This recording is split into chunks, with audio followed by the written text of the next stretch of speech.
आइए जानते हैं व्यंजन संधि के बारे में। तो देखिए व्यंजन संधि जो जिसका नियम तो बहुत से हैं, लेकिन इस नियम के अनुसार यदि क च ट त प पहले पद में हो, पहले पद का अंतिम वर्ण इनमें से कोई भी हो, साथ में स्वर आ जाए, ठीक है, तो विच्छेद करते समय यदि दूसरे पद में पहला जो वर्ण है वो क्या हो, स्वर हो, तो ये जो वर्ण है ये अपने किस में बदल जाते हैं। जैसे क है तो क अपने तीसरे में बदल जाता है। क का तीसरा कौन सा है, ग, ठीक है। इसी तरह से च का तीसरा क्या है, च छ ज, ठीक है। ट का तीसरा क्या होगा, ड होगा, ठीक है। ट का तीसरा वर्ण क्या होगा, द होगा।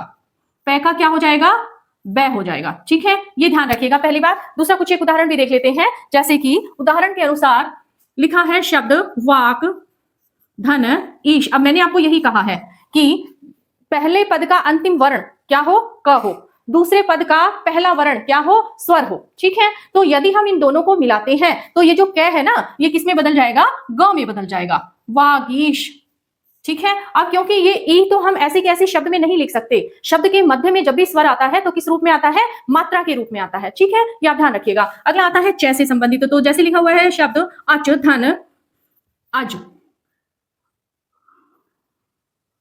अंत, ठीक है, अच धन अंत ये लिखा हुआ है। अब देखो च है ए है, दोनों मिल गए, दोनों मिलकर क्या बना देंगे, ज बना देंगे और बन गया अजंत, ठीक है। अगला क्या है टा, टा का देखो श त शट धन अंग, ठीक है। मैंने कहा सब में स्वर आना चाहिए तो स्वर आ रहा है, ठीक है। अब ये जो ट है ये अ का साथ मिलकर क्या बन जाएगा, पूरा डेविल बन जाएगा। यदि यहां पर अ नहीं होता, ठीक है, ध्यान रखिएगा, तो ये क्या होता, ये आधा ड होता, ठीक है। अब इसमें देखो श ड अंग की बिंदी और ग, ठीक है। अगला देखिए शब्द है,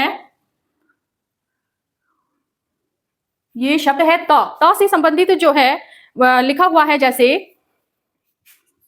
जगत धन आचार्य, ये लिखा हुआ है। अब देखो तय लिखा हुआ है तो हम क्या करेंगे, जय ग और तय का क्या बन जाएगा, द बन जाएगा।